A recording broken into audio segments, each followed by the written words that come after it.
Allez, Zrenu Beshem Hashem, Hashem Evarez. On fait le shiur Leilou Nishmat, Yosef, Ben Rabbi Shalom Seraf et Miriam Batachel. Je connais beaucoup Nishmata, Mala, Mala, Men Kenirat. Écoutez bien, il est marqué que avant de mourir, Yosef Hatzadik, il avait fait faire un serment à ses frères qui eux-mêmes feront faire un serment à leurs enfants que lorsqu'ils sortiront de Mitzraïm, eh bien, ils devront remonter ces ossements avec eux pour arriver en terre d'Israël. Les 7 bénis d'Israël, Mitzraïm, Masak, Moshe Rabbeinu, on dit que au moment de la sortie d'Égypte, la seule inquiétude qu'avait Moshe Rabbeinu, bien évidemment, c'était de pouvoir accomplir cette dernière mitzvah qui consistait à prendre les ossements de Yosef et de pouvoir les amener ensuite en Eretz Israël. Il dit, les sages ont enseigné dans la Gemara, dans Masechet Sota, Shanu Chacham Baouré Ad Kama Yachaviv Kiyu Amidot Shel Moshe Rabbeinu L'Hashem Shah Shekol Israël Konenu. La Gemara dit, regarde combien Moshe Rabbeinu était un homme qui chérissait les mitzvot. La Gemara dit, d'où tu sais? On m'a dit parce qu'au moment où les bénis Israël sortent d'Égypte, tout le monde s'affaire à faire une chose, quoi? Ramasser l'argent. Ils allaient demander aux Égyptiens les ustensiles en or et en argent. Alors qu'à ce moment-là, Moshe Rabbeinu, qu'est-il en train de faire? Il cherchait absolument, dans tous les recoins du Nil, d'aller chercher la tombe, enfin le cercueil de Yosef. La Gemara dit d'ailleurs sur Moshe que sur ce genre de personne, il est marqué Chacham Lev, un homme qui est sage de cœur, Ikach mitzvot. Il prendra avec lui les mitzvot. Demande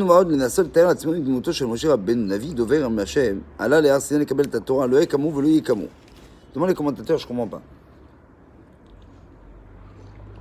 Essayons de comprendre un petit peu le personnage. Il dit un homme qui était aussi pieux que Moshe Rabbeinu, celui qui va être le transmetteur de la Torah, celui qui va faire le pont entre Dieu et les humains. Il dit lui, il dit comment c'est possible? Quelqu'un qui était tellement grand.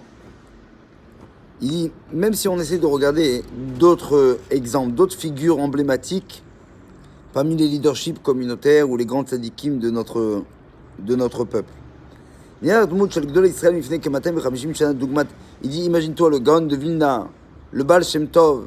Imaginez-vous,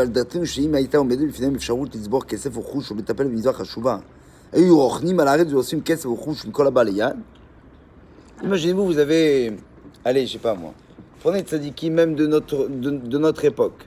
Prenez un grand tzadik, je sais pas, Ephraim Kanievski. Ouais, prenez le grand de la génération. Plus grand. D'accord?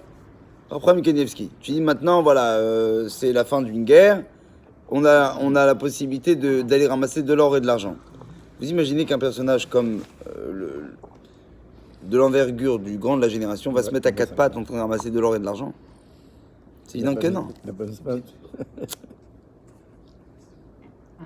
C'est évident que non.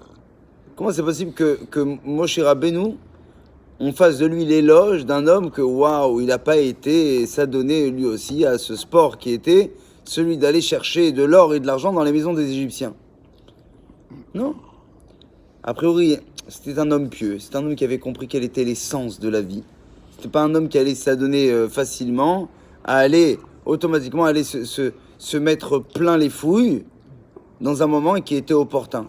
Non, c'était pas ce qui l'intéressait. Est-ce que ça t'étonne? Est-ce que ça t'émeut? Est-ce que tu es en admiration? Non, c'est normal, c'est légitime. Après tout, si c'est le grand de la génération, et donc, imaginez-vous Moshe Rabbeinu. Moshe Rabbeinu, tu le vois, toi, à 4 pattes, aller chercher des ustensiles en or et en argent? C'est évident que non. En quoi on fait forcément comment on appelle ça, les éloges de Moshe sur le fait qu'il ne s'est pas donné au sport de cette période-là, c'est-à-dire d'aller chercher de l'or et de l'argent. Apparemment, c'était une qualité évidente. Allez, d'avoir pas chou, ben Mken, alachat kama vekama, Moshe Rabbeinu. Comment? Il avait une mission aussi. Ouais. Il avait une mission aussi. Il avait la mission. Tant qu'il laisse ça pour les autres. C'est pas que il voulait laisser ça aux autres. Pourquoi? Pour remplir son serment vis-à-vis d'Abraham Avinu. C'est-à-dire que j'ai promis à Abraham qu'il y aurait une sortie avec beaucoup d'argent. Alors voilà, ils ont. Mais Moshe Rabbeinu lui-même, il s'en fichait. Alors le Rabbi Yehuda Lev Chasman, qui était le directeur de la yeshiva, un directeur spirituel de la yeshiva de Hebron, il disait comme cela.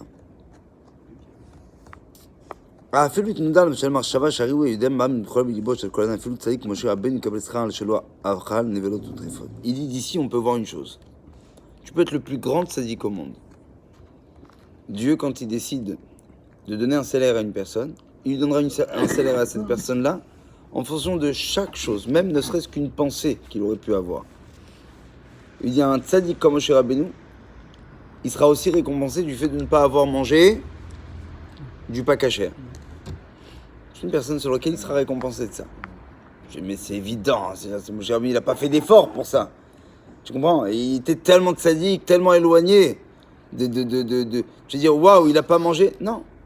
Il va recevoir quand même malgré tout un salaire dessus. Il explique, écoutez bien ce que ça veut dire. En Adam, Af Adam, Sheu Malach. Il n'y a aucun homme, aucun,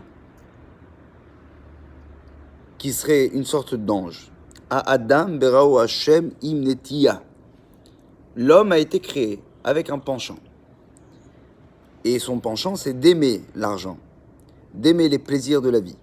Malach nivra melechatre velo kol netiya lidvarim elu, vilu ala Adam mutal lidgaber nitiot elu.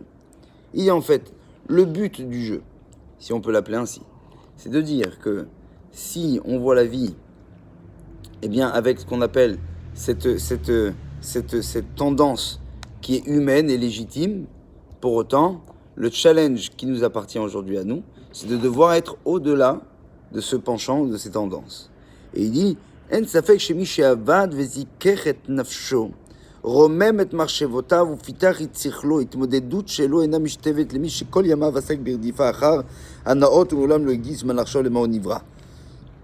Comprenez, quand on dit à quelqu'un, par exemple, fais attention, et là il te dit, non mais ça c'est mon kiff à moi, je peux pas.